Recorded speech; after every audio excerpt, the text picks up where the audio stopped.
Hello, everyone. Welcome to our Employee Advocacy podcast. My name is Julia Splavska. I am a founder of Intelligence and Influence, a personal branding and employee advocacy agency. Today, I am speaking with Tetiana Levchenko. Hey, Tetiana, how are you? Hi, Julia. It's a real pleasure to be here with you and talk about employee advocacy. As you said, yes, I'm a comms professional with over 15 years of experience leading large firms for big industrial companies. And my main experience was shaped in Ukraine. And over the last 4 years, I've been working in the UK, leading firms for Specialty Steel UK. It's a steel company based in England.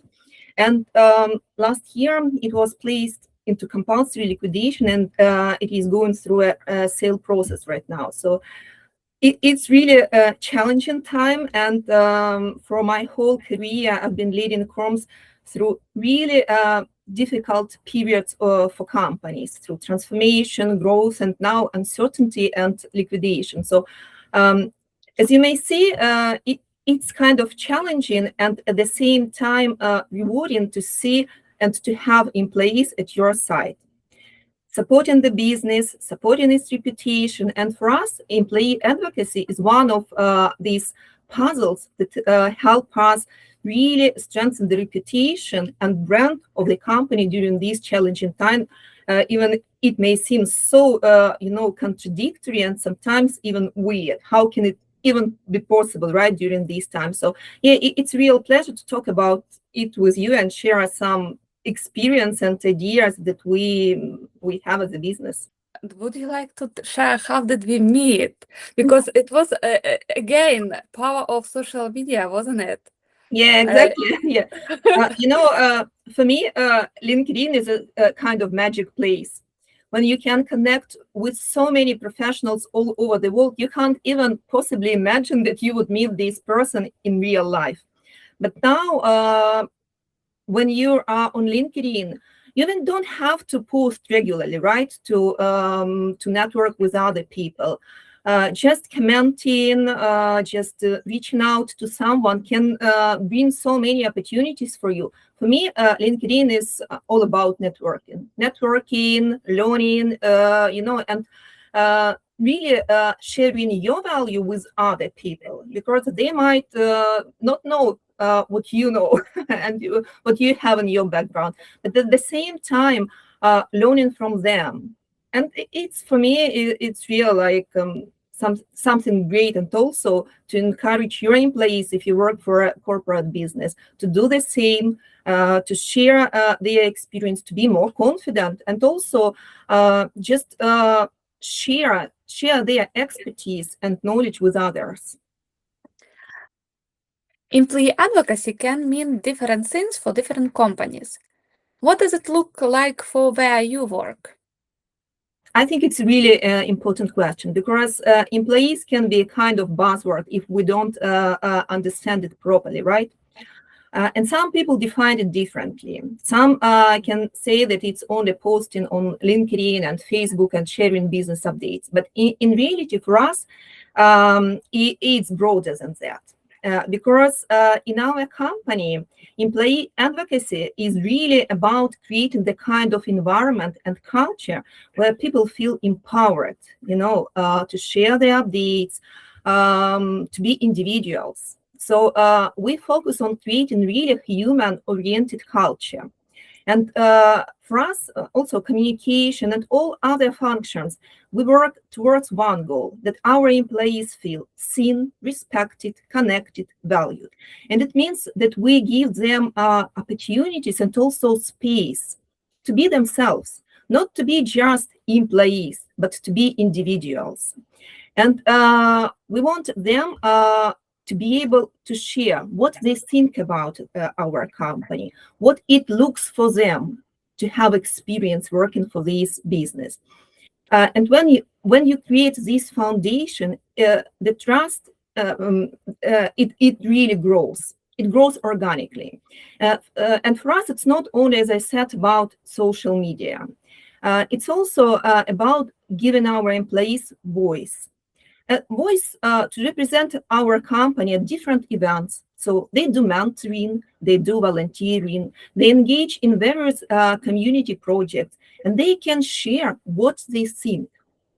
And this experience gives your company much more than polished corporate messages shared on your business page. It means that they are truly advocate and brand ambassadors for your company. It has so much more value than just broadcast company's messages to official page. So yeah, as I said, for us, it's more about creating opportunities and the right kind of environment for people. So it's about culture, first of all, and then about sharing messages and stories through social media. So would you say that it is not for everyone, and it would depend on what culture is in your company at that moment? No, I wouldn't say so. I think that still any company can launch this program, but they need to understand that first they need to create some special environment for employees to be empowered to share these stories openly and publicly. Because if you have a company with a lot of control, with a lot of restrictions in place, I doubt that employees will go on social media and publicly say something good about the company. Or they will be asked or forced just to share business updates. And I know that in the past, a few months ago, I shared on LinkedIn, on my personal profile, a post asking corporate colleagues to share more about their corporate life, because it's fascinating. We have technical colleagues in our company, people from operation that share just their day-to-day life episodes on social media, and they get a lot of engagement there. And colleagues from other companies just come to them to ask for their knowledge, for their expertise. So it's really, opportunities are there. But if people, they are scared or they are skeptical, they wouldn't do it. Obviously. And also in our case, that we entered compulsory liquidation last year. But because our employees really trust the business and they share values of our company, they were so proactive on social media during over all these periods of time. So they share posts why they are proud to be part of this company, why they joined this business like several years ago, so in the first place, and why they think that this business should sustain and we should move forward. And how do you think, what was the moment when did it start really? Was it something that you did particularly, let's launch it, or was it organically? For us, it was organically. So the foundations were there before I joined. So I joined the business 3.5 years ago. At that time, business was already in difficult situation. So we were navigating a long period of uncertainty and financial trouble. So, but the values were already there. So people always had high level of support, of trust, of space to be heard, to be seen. So what I did, first I ran an audit just to understand what strong points we had already in place, what room of improvements could be for us. And I realized that these employee stories are just gold mine for us. So what I did, I launched social media profiles. So now we have business accounts on LinkedIn, on Facebook, on Instagram. And I shifted the focus on employee success stories.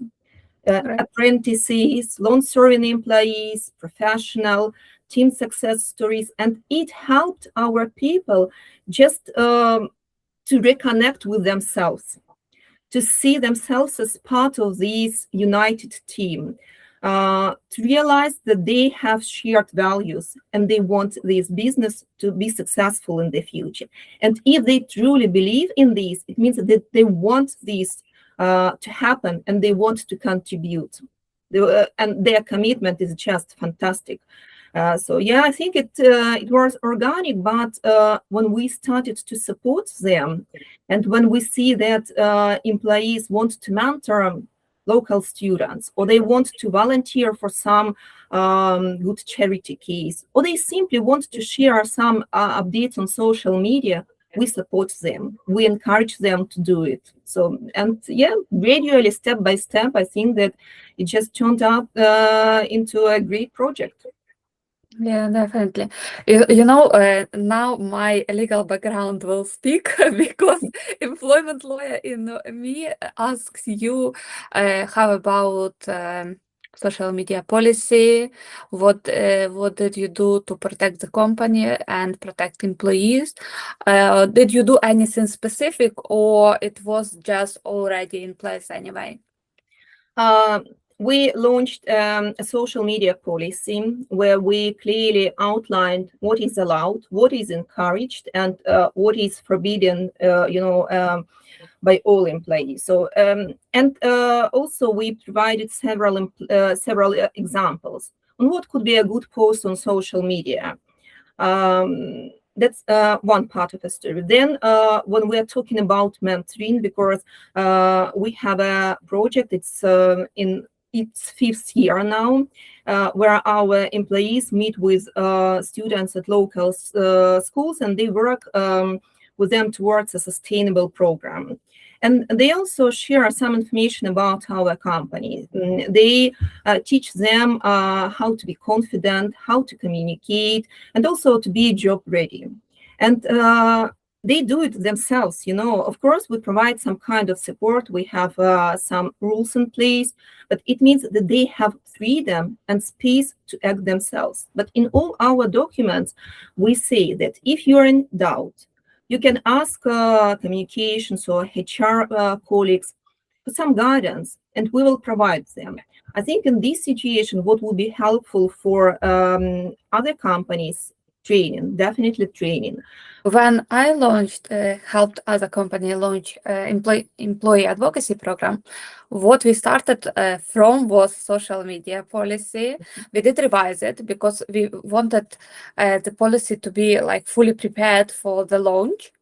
Then we also created guidelines, which evolved during the time, because in these guidelines we did what you mentioned, that what does good post look like, what company would encourage, what you would need to be mindful about clients, what we can disclose, what we can't, what you should do if you hesitate. This is something very important that you mentioned. And sometimes it's not white or black. So sometimes you would hesitate, can I post it or not? I always say that if you hesitate not, then do not post. For sure, there will be something, but sometimes you just need a little bit of change and it will go very well. So this is something that we began with. And then I also did several social media trainings, especially regarding writing posts, what good posts would look like. It wasn't that complicated, because different people, you might also see it when they join the program, their knowledge of social media would be also different. Some people may ask you what is hashtag. Some people will use all of this without even saying.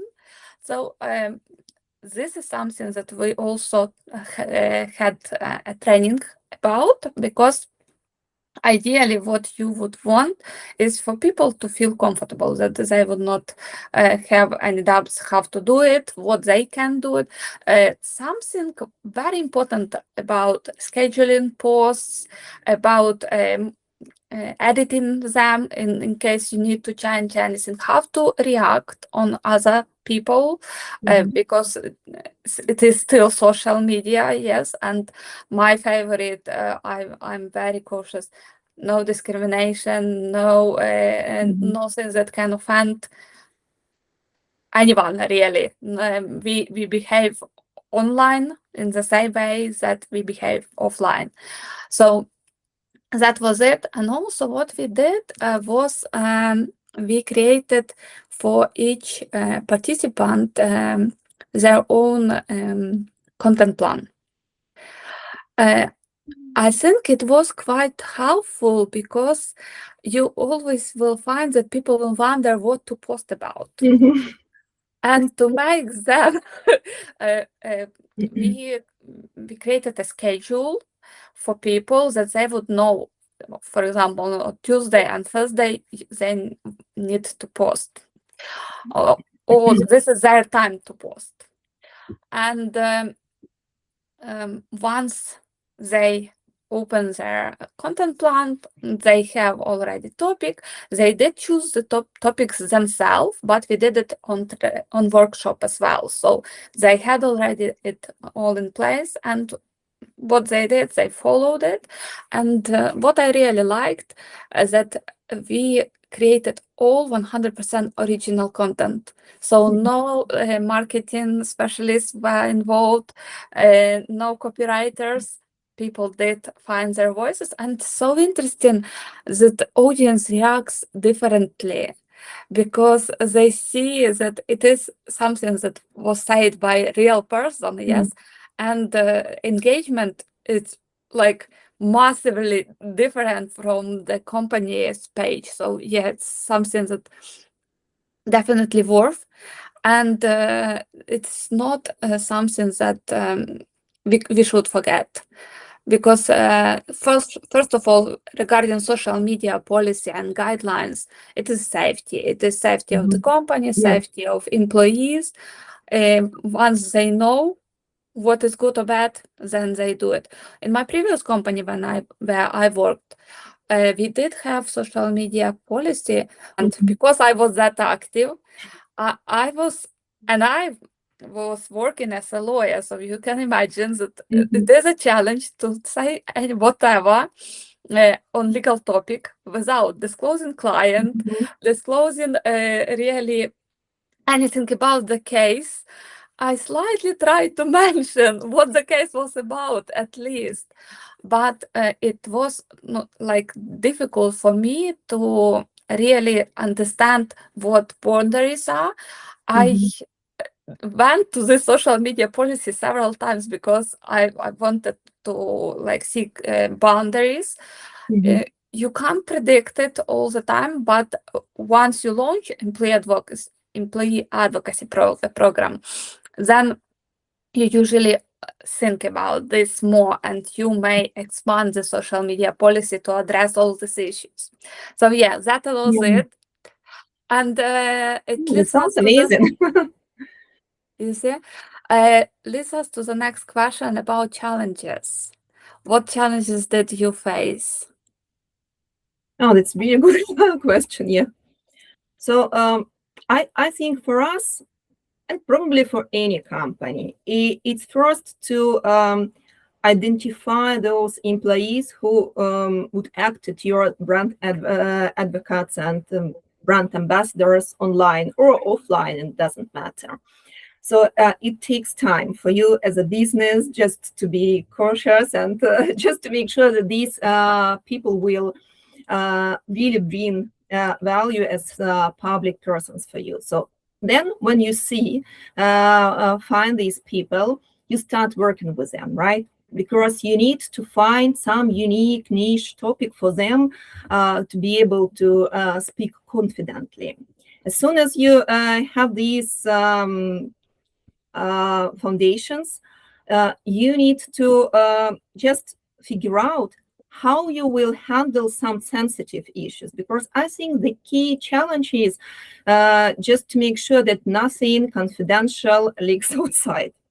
Then the challenge is, as you said, content, because I know that we have some people who started really proactive and they were so inspired to do this. But then you have a problem. What am I going to post about, right? Or what am I going to say?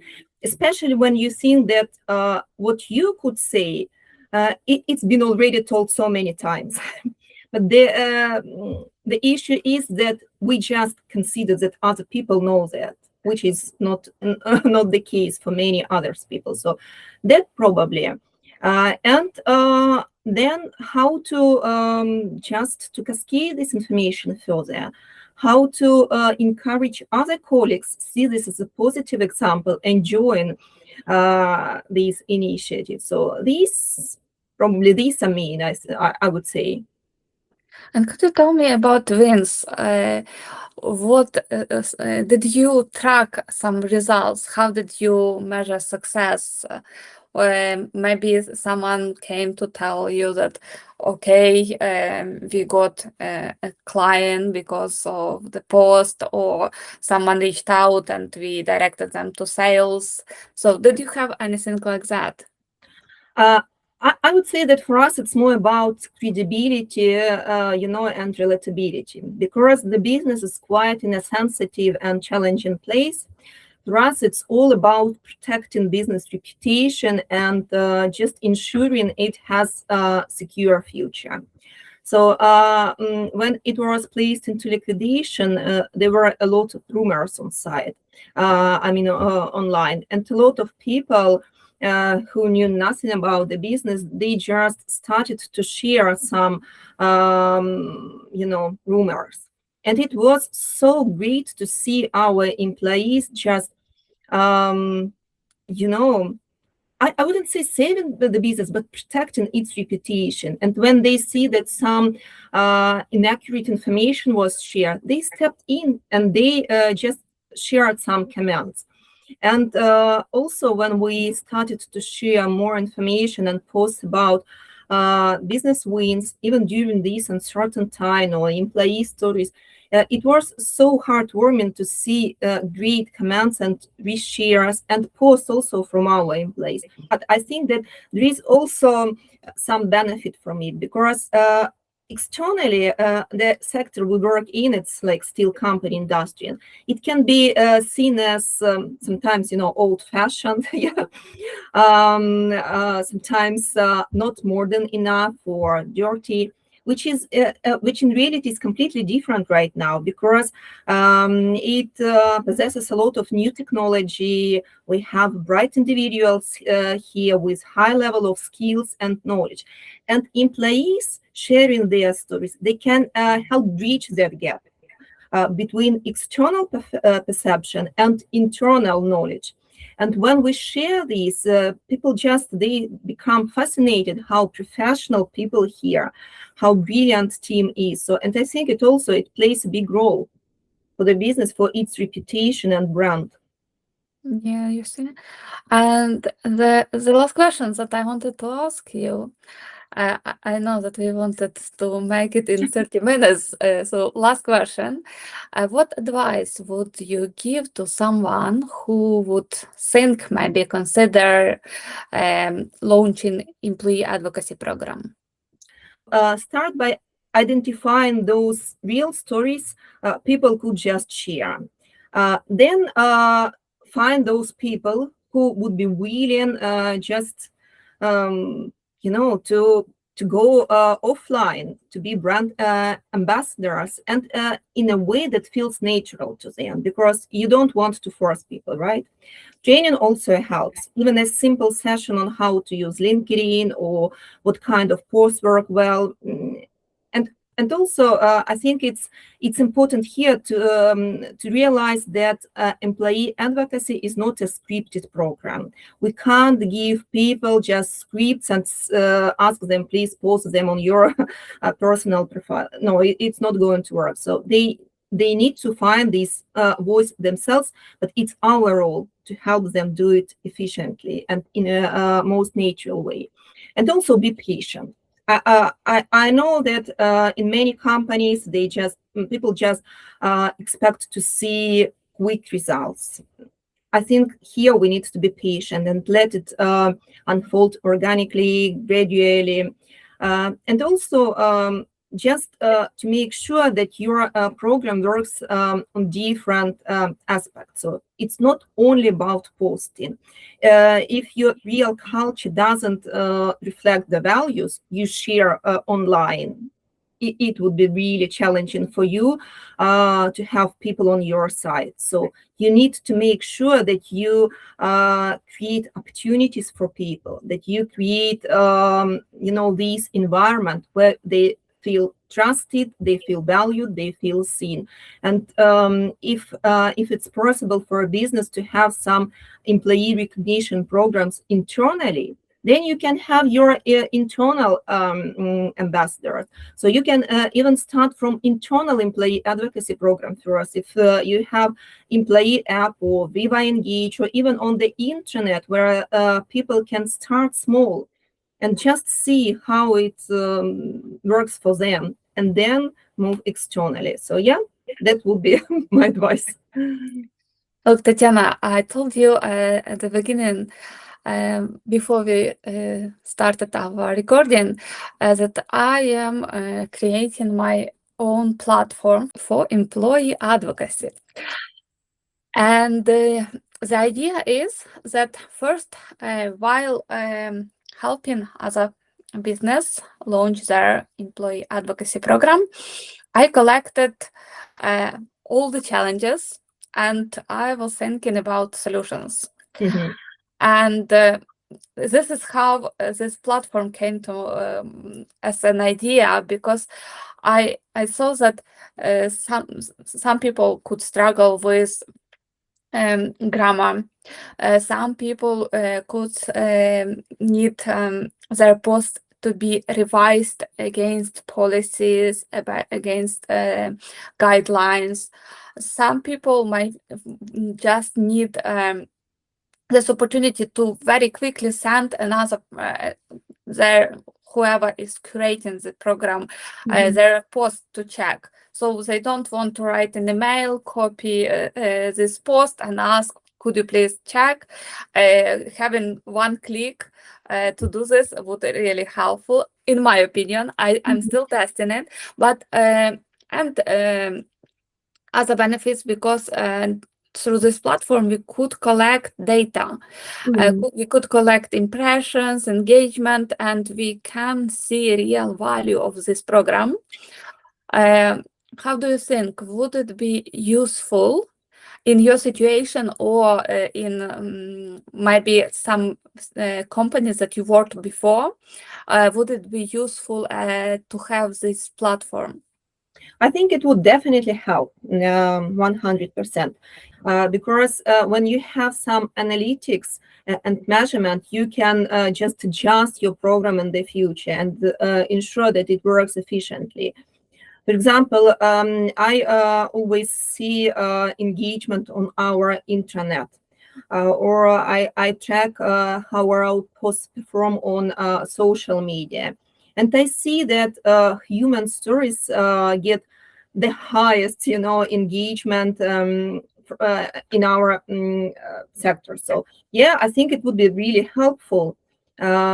Curious to know more, to be fair. Yeah. That I'm very keen to continue to see how this platform will evolve. The idea is to resolve with this as many challenges as we can, and having this opportunity to test something on technical level, it's also very interesting for me. And one more thing that people mentioned, maybe they mentioned to you as well, time. Yeah. We all are time poor. We all want it to be done very quickly, and this is something that I want my platform to resolve as well. If I can make it, it would be fantastic, because in fact, one of the obstacles for people to go online would be, I have a lot what to do, like my day-to-day responsibilities. I do not have time for employee advocacy. But at the same time, they see benefits for people as well. They see benefits for the company. You said that literally employee voices really help the company to move forward. So this is something that I'm working currently. I don't want to share more before I launched it, but yeah, it was very nice to have this opportunity to share with you. It sounds so exciting. Do you use any AI tools in this program? This is a very good question. I think that I will have different options, because what I see is that some people are still very cautious about AI. Some people are very pro AI, so I think that there would be different options. The reason I ask, I think that when we have a lot of internal content, for example, we have our internal newsletter, we have internet where we make regular weekly posts, and I think it would be for us as an option for opportunity for growth in the future. When some of the stories our employees share internally, they could go externally from our employees, not through business page. I think in this case, it would generate more attention and more interest from our stakeholders or other colleagues. That could be for us opportunity for growth, definitely. But we need to, of course, to ensure they have the right support in place to do that. As you rightly said, time probably is the main. I didn't mention it, but yeah, you're right. Time is one of the main challenges for people. And also confidence. People should be confident, because a lot of them, they feel not shy, but especially in some industrial sectors, they feel that the work they do is just their day-to-day work, nothing exciting. But when we start discussing some stories or updates with them, they simply realize they are doing absolutely a fabulous job. Yeah, it's something that I also noticed, that how confidence grows because people get this external validation of their thoughts by likes, comments, reposts, and they feel, wow. So yeah, this definitely helps. And with time, I think that AI could help there, but AI needs to be managed very carefully, as you said as well. That this is something that we need to make sure that we do not cross the line. Who knows where AI will lead us to? Do you remember the film I'm Robot? Yeah. With Will Smith? This is something that I was thinking when I first heard about AI. Oh no, what will happen next? Okay, Tetiana, was very nice to see you. Thank you for your time. Thank you for coming. Thank you for sharing your story. I really look forward to hear more about how your advocacy goes, and see you soon. Yeah, Thank you. Thank you. It was a real pleasure, to meet you. Thank you.